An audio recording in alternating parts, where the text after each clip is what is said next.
What's going on, guys? Sue here with week 3 of the NES. This week we have a ridiculous opponent in the AC Milanturn. As usual, all the important links are going to be down in the description below, so feel free to check him out and the rest of the league and stuff. So first things first, this team is just absolutely terrifying. Charizard and Hippowdon make for a really annoying dual weather core. Ditto is stupidly good. Being able to copy anything that your opponent has done on switch in and then outspeed it if it's outspeed it with a choice scarf is pretty terrifying. I have to definitely play around that very carefully, which basically means that I can't set up this week, because if I set up and he comes in and outspeeds me, I don't have anything to take out my own setup, so I have to be careful for that. Salamence gets 1 DD and pretty much just tears holes in teams and stuff, so I had to specifically plan for that. Embor is very scary under the sun. I think even my resists just get like absolutely destroyed if Embor comes in and hits a Flame Blitz or Flare Blitz, especially since it also gets Wild Charge. So Vaporeon is not a switch in for that. Shaymin's really scary, base 100. Seed Flare kind of does some work on my team if I let it. Weezing's a good wall. Rotom-Wash is an insane wall. Aromatisse is not a very good wall. It's probably the only mon on this team that I didn't really prepare for very much. I like to try to make moves and movesets that can handle all 11 of my opponents. In this case it was kind of like all 22, because Ditto makes it so I also have to game plan against myself, which is really annoying. But that's okay. And of course he has my mascot, which is very powerful. It's very slow, but it's very powerful. So this week, me and my assistant coach got together for probably something like 4 or 5 hours to try to build.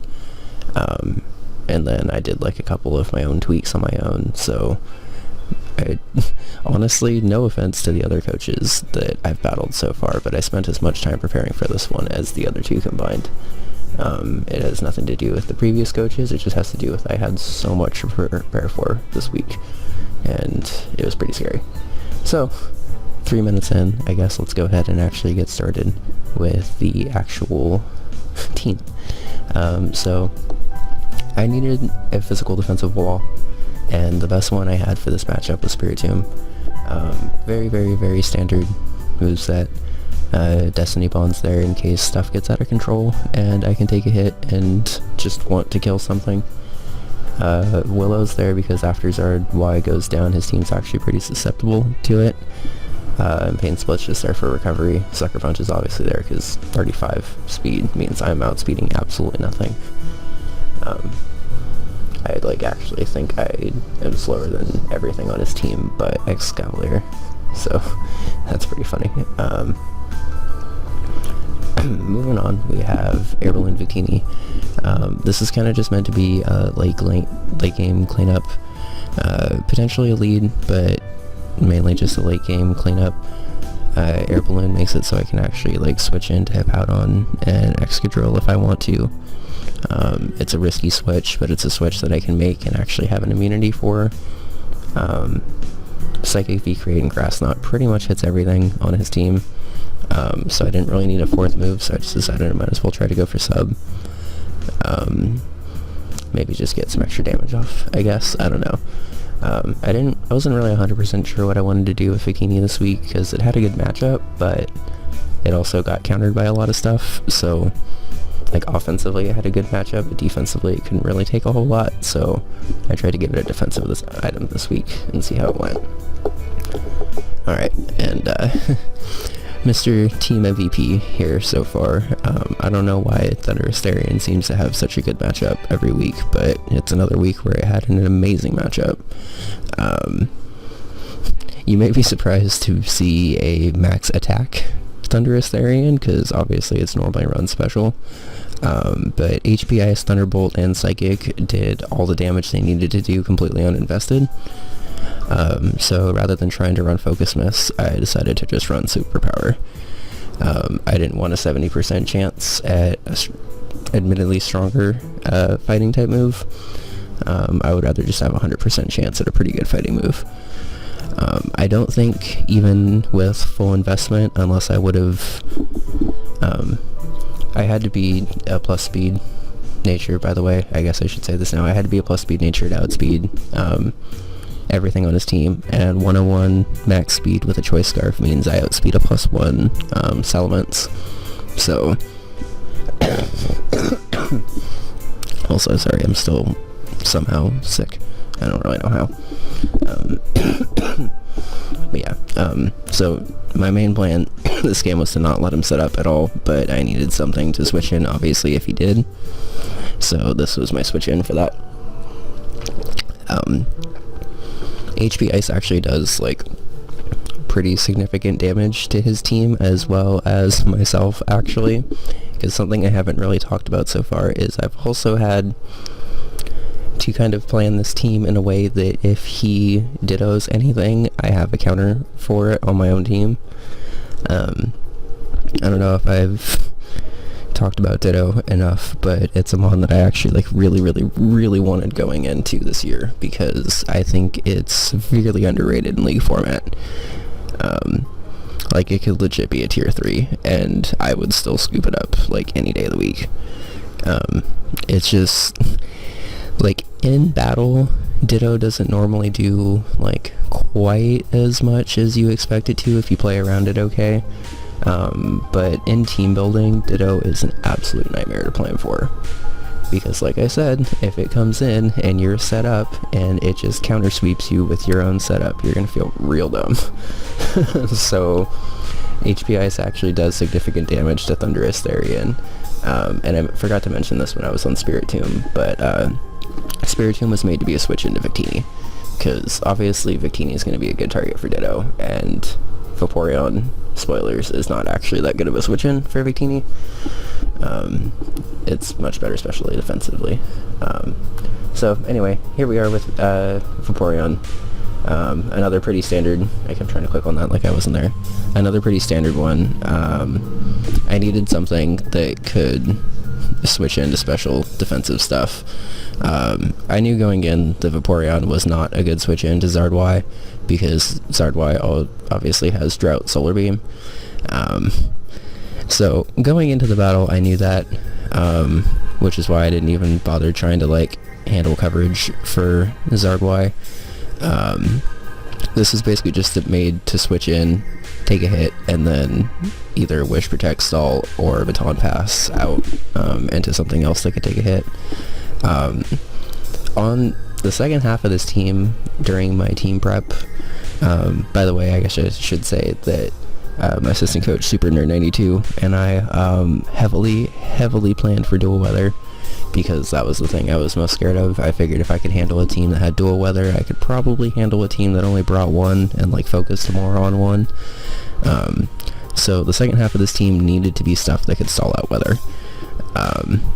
Originally, and I kind of wish I wouldn't have touched this before the battle, spoilers, but originally I actually had Whirlpool, Ice Beam, Wish, and Protect. The Whirlpool is actually there to do like steady residual damage, force Zardwai to stay in, force Hippowdon to stay in if I wanted it to, and basically just get a clean switch into something when I knew that it absolutely 100% had to stay in. Like right before the battle, I changed it to Baton Pass because I wanted the momentum.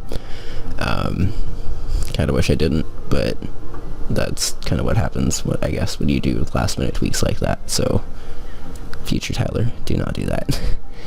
Alright, so making his debut for us, actually, is a Breloom that I don't have a nickname for. If you have a good nickname for Vaporeon or Breloom, please leave it in the comments below, because I will definitely consider it for weeks when I bring them in the future.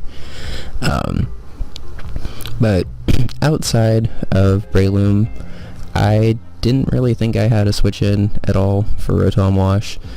I'm not forgetting about it down there. It's just I had so much other shit to prepare for that it kind of got pushed to the back burner, even though I knew it was coming.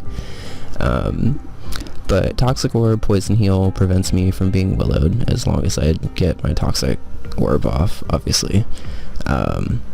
And while this thing isn't, like, very bulky, even with pretty significant investment, it's bulky enough that it can take a hit and then heal up a little bit. I really needed Spore this week, because outside of Shaymin, he didn't have anything to take it, and while I could see Shaymin coming, it didn't exactly have the best matchup against my team. So I thought it might come. It was in that 5th or 6th slot that I'll get to in a little bit, I guess, but I figured Spore was a pretty safe bring. Seed Bomb is like literally the only thing I have on this team at least that can hit Rotom-Wash, and Mach Punch does roughly 50% to Excadrill. So as bad as it is, this is kind of one of my very few answers to Excadrill. Sandrush Excadrill just absolutely tears through my team.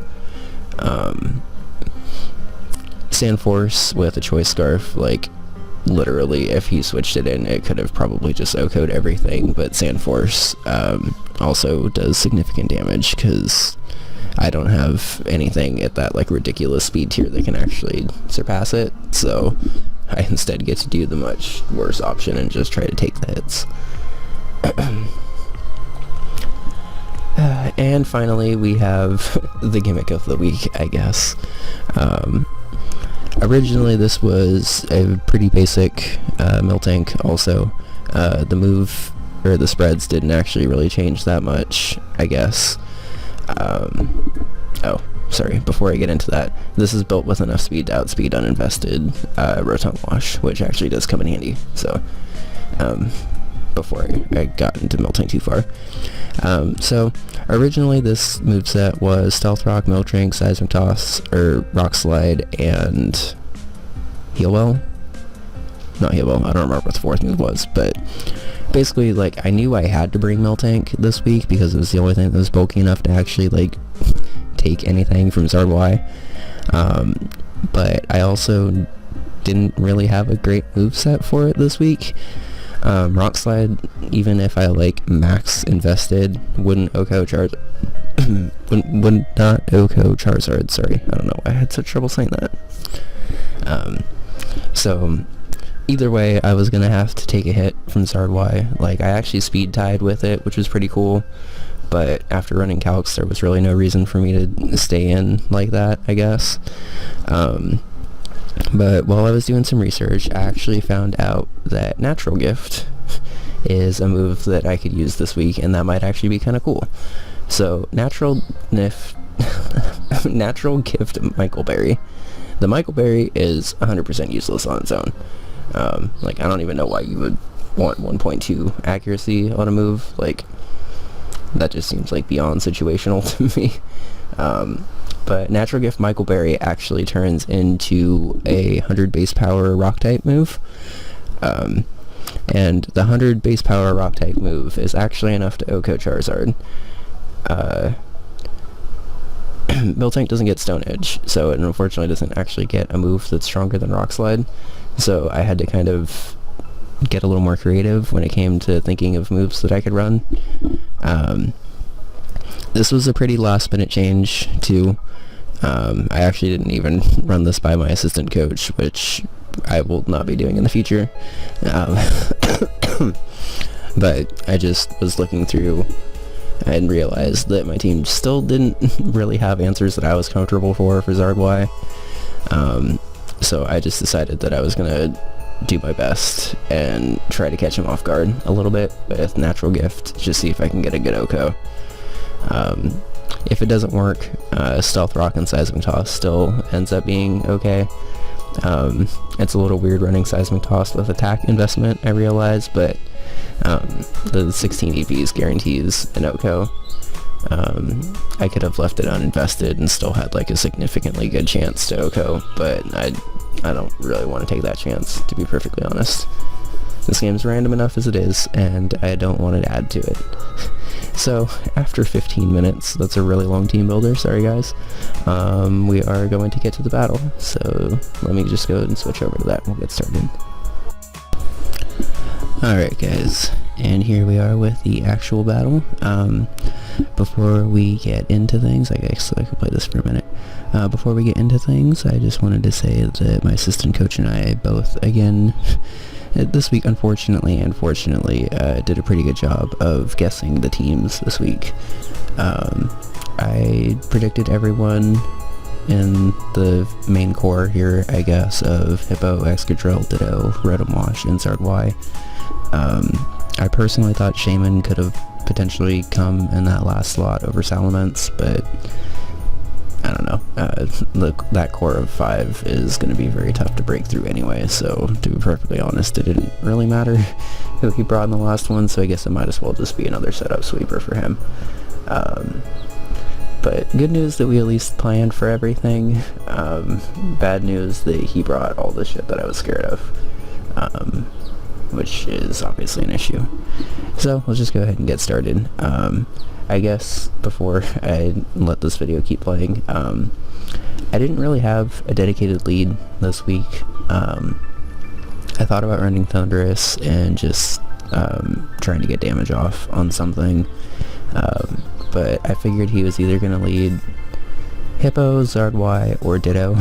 I'm normally a little bit better about picking out leads, but I just kind of figured that he had a lot of options. He could also just Volt Switch with Rotom if he was like a scarfed version of it, I guess. I figured with this team matchup he was probably a bulkier Rotom, just because Hippo and Rotom-Wash makes more sense, I guess, than Hippo being like literally the only thing that can take a hit on this team. Unless it's like some weird bulky Ments, but I don't know. People don't use bulky Ments that often, so I figured it wasn't a bulky Ments. Perhaps that wasn't a safe assumption on my part, but I figured people didn't use bulky Ments. So thinking about that, 2 minutes before the battle even fucking starts, I just decided to lead Victini, because Victini gets good damage off on everything, and if he does lead Ditto, I can just double right into Spiritomb, because I know he's going to click V-Create, and I've already calced this, and I live 100% of V-Creates. And I know he's not going to stay in, so I just decided to go for a Pain Split, get some health back, basically get up to full, and actually do some pretty decent damage on Hippo, which is nice. I didn't really have a ton of residual damage. Perhaps Toxic could have been better this week, but I was a little more scared of the Excadrill, so I just decided to do that. So I wasn't sure if he was going to try to get damage off on Spiritomb or not when I doubled into Breloom here. In hindsight, it didn't really make sense for him to try to do it unless he had some weird move that I wasn't really considering. It definitely made more sense for him to just double into Zard and try to hit Spiritomb on the special side. I'm not really 100% sure why I thought he was going to stay in there, but I figured if he was going to stay in, I might as well just get my Toxic heal off with Breloom while I can, I guess. But there's zero universe that a Breloom wants to stay in on a Zard Y. So I just decided to double right out. I'm very, very happy to see Flamethrower instead of Fire Blast. Not as happy to get the burn here. Because I want to pause this, because this battle's going to fucking take forever, apparently. I calced... Before the battle, I calced and realized that I could actually, with some Wish Protect shenanigans, I could live a Fire Blast and a Solar Beam from the Zard Y. It was going to be tough, but I could do it. Seeing Flamethrower actually got me really excited, because this just meant I could have protected one turn and then Baton Pass the next turn. But the burn damage actually does just enough to make that plan pretty much impossible to pull off. So here I'm hoping that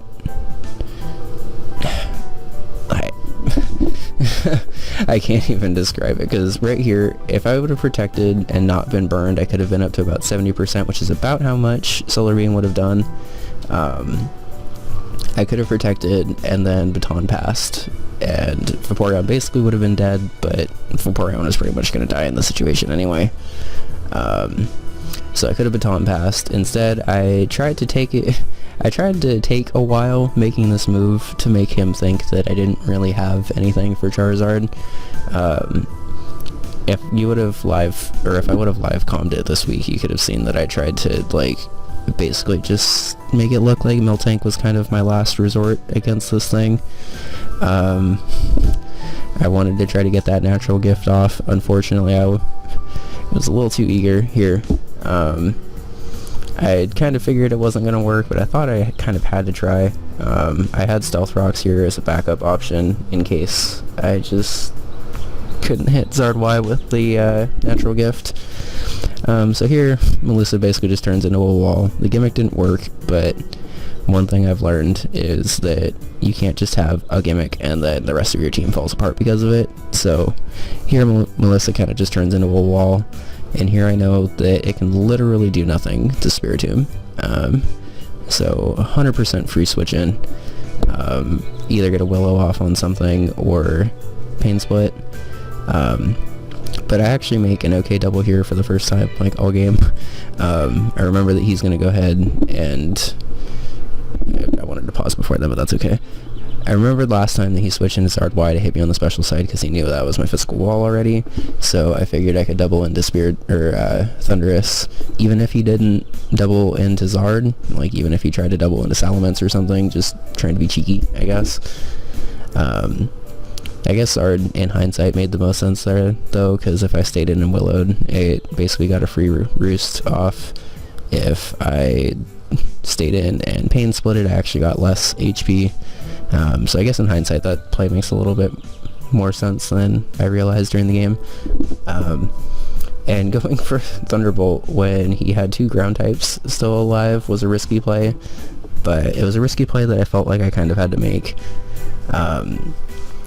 I knew that rocks hurt my team a lot, but I just literally could not fit any kind of hazard removal onto this team.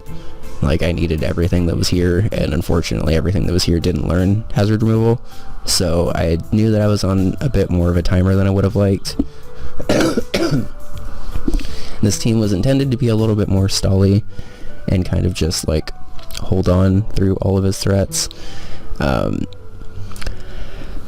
But Stealth Rocks unfortunately limited that a little bit, so I kind of had to hurry up my plan a little bit, play aggressively, go for the Thunderbolt, luckily get the kill.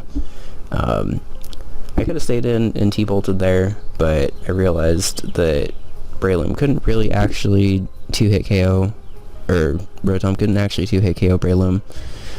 So I knew he was going to switch, so I got a free Spore off on something, and it just happened to be the Salamence, which is pretty cool. So here, I'd have to switch in again, but I know HP Ice is a 2-hit KO in any, or it's technically a 1-hit KO in any circumstance, but because he has the Yachi Berry, it's a 2-hit KO. Doesn't really matter. And here he just doubles into Ditto. So I actually kind of want to talk about this play a little bit more, because this is something that actually came up during my assistant coach and mine's like practice a bit more. You can see here that he went for the Psychic.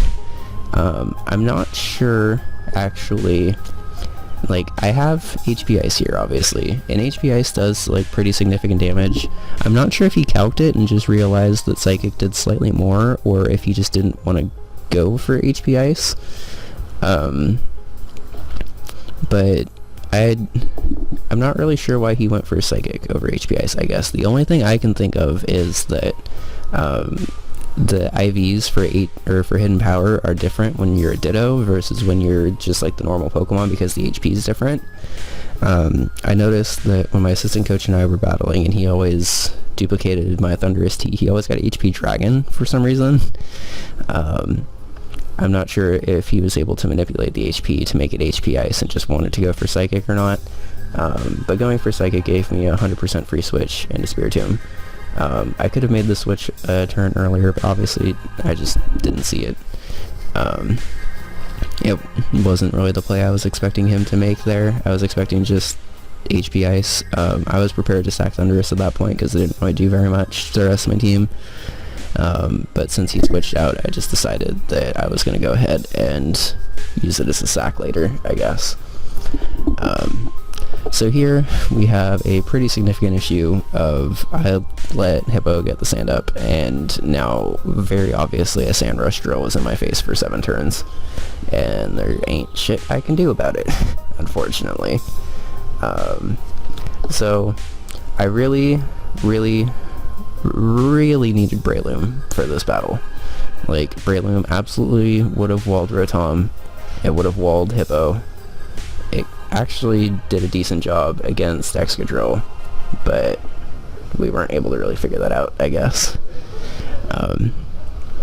So here I just need to do the damage I can, because now I'm in damage control mode. He had a Chople Berry, I got a crit, so it kind of evened out, I guess. Iron Head would have killed even without the crit, which is kind of unfortunate. So at this point, I have nothing for Rotom-Wash. I didn't want my only counter to Rotom-Wash to be sacked there, but I really had no choice because I couldn't just let him start punching holes in my team. Like, I had to get some damage off at least and stall out the sand a bit more if possible. That flinch unfortunately matters more because that means that I wasn't able to get the extra like 30% off from Seismic Toss. I don't remember exactly what it was, but I think it was around 30%. And that Sucker Punch would have killed instead of me taking like a significant amount of damage here. I don't know how much it would have changed long term, but it would have at least changed differential a bit more. Because spoilers, I lose. Rotom, like I said, Rotom just comes in here and cleans up because he has no reason not to. So I have to start getting fancy here. I have to go into Victini and bluff some way of being able to kill this thing. Attempt to get him to switch out and double pack into Victini, which with Stealth Rocks just absolutely murders me. But at this point I had to try to be a little bit different, I guess. I don't even know how to describe it, but I had to try something because my back was like severely against the wall here. I got lucky with the Hydro Pump mess on the sub, but unfortunately that damage shows me that he's Assault Vested. If he wasn't Assault Vested, I actually might have been able to just kill with 2 Psychics, and I would have been in a very different position. It's still probably, well, I guess not a very different position, because I guess he could have just come in with Ditto. Or probably Hippo, actually, once he broke my air balloon, now that I think about it. So, I guess just to talk about this game a little bit more. First of all, sorry that the team builder was fucking longer than the actual battle, but most of this week's difficulty came from trying to build the team more than what ended up happening with the battle. So I guess I'm just going to replay it while... Oops. I'm just going to replay it while I'm talking about it again. So I lost 3-0. Obviously, I'm not super upset about it because I had a tough matchup, and I talked to the coach of the AC Milanturn after the game, and he actually thought that he had a very terrifying matchup too. He told me after the game that Sheer Force Dino King kind of just ripped holes in his team, and while I considered Sheer Force Dino King for this team, I didn't have room for it. I thought my little bit stallier of a game style would have worked because that's the only, literally the only thing that worked against my assistant coach. But I don't know. I feel like my team was equipped to handle Sun, it was equipped to handle Sand, and it was equipped to handle Ditto. I just not 100% sure if it was equipped to handle all 3 at the same time. Then again, very, very few teams are. I'm a little bummed that I'm starting the season 1 and 2. That's obviously not as good as I wanted to start the season. I've been playing a little mixed aggressively. I don't even want to say I've been playing aggressively because there's some times where I'm not making the plays that I need to, and then there's some times where I'm over predicting and thinking he's going to stay in when in hindsight there's not really very much reason for him to. I feel like I'm doing a pretty good job team building. I feel like I'm doing a good job planning for my opponent's threats. but I just need to get better at battling, apparently. I'm not saying I'm like a horrible battler, but I definitely need to start thinking through my moves a bit more. Losing Vaporeon this game wasn't really... Losing Vaporeon this game was probably the biggest issue of team building that I had this week. If only because I should have kept Whirlpool on it. If I would have kept Whirlpool on it, well, actually I guess in this battle scenario it actually would not have made a difference at all. But if I would have kept Whirlpool on it, I could have forced Zardwai to stay in if I would have been able to not get burned. I could have forced Zardwai to stay in instead of allowing it to switch out. I could have gotten my natural gift off, which wouldn't have really changed things like too much, but it would have at least saved me a switch in from Thunderous Therian. Would have helped me clean up a little bit more at the end of the game with the Ditto, Rotom, and Hippo.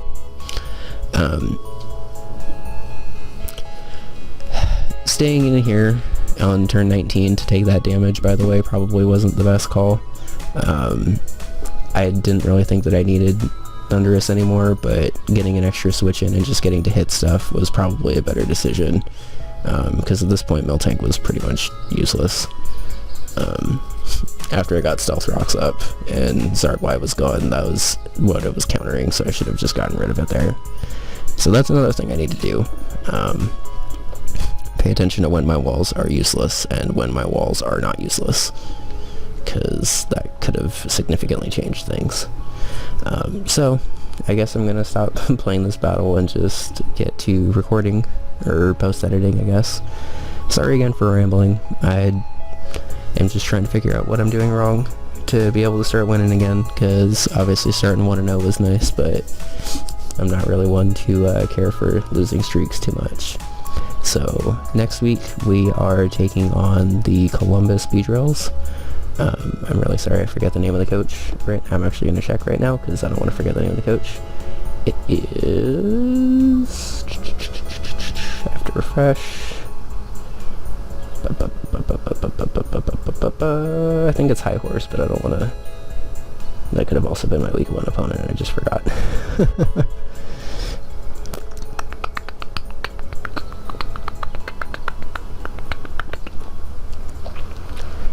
Where you at, Pedros? What a cool way to end this video. I'm probably just going to cut it before this, because this is a little unnecessary, and I cannot find the team I'm looking for. There they are, thank God. It is High Horse, okay. So High Horse is going through a little bit of a rest streak right now also, but I am not taking him lightly. He has a pretty good team, and I need to win pretty badly. So I will be preparing very hard for next week. I've already started. I guess I should probably mention that it's my 4-year anniversary with my girlfriend next week, so I'm probably going to have to do the battle a little bit earlier than I would have cared for. But that's okay. So if you guys somehow liked this video, I feel like I was rambling a little bit more than usual, but I don't really have time to do another take right now, I guess. So if you guys like this video, go ahead and drop a like. Feel free to leave set descriptions, I guess, of stuff that you might want to see with my team. I still feel like this is a successful team. I still feel like I can do stuff with it, but I just kind of have to figure out how to work it a little bit more. I think I've been playing slightly too stally for what this team actually is, so I'm gonna just have to try to bump it up a little bit in future weeks, I guess. So thanks for watching, guys, and I will see you next time. Bye.